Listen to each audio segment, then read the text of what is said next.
Circles M and N are shown. Complete the statement to explain how it can be shown that the two circles are similar by using the dropdown. So remember, we have proved that all circles are similar. So remember, similar figures are the same shape, but they're different sizes.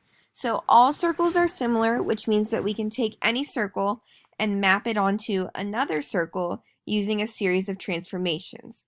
So by either reflecting, rotating, translating, or dilating, any series of those transformations can map one circle onto another. So here, circle M can be mapped onto circle N.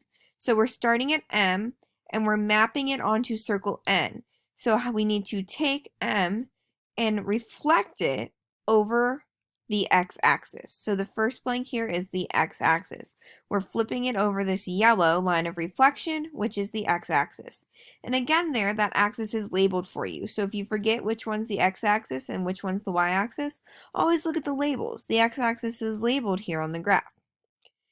Now, obviously, we need to change the size of the circle, so we need to do a dilation. So then we can dilate it about its center, and we need to figure out what the scale factor is. So if we look at the radius, remember the radius of a circle determines its size. So if we look at the radius of circle N, we can see that it is 3. Remember, radius is the distance from the center of the circle to the perimeter. If we look at circle M, our radius there is 2.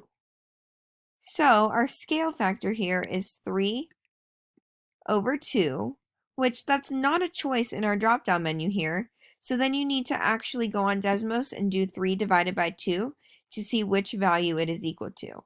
And we know that 3 over 2 is equal to 1.5.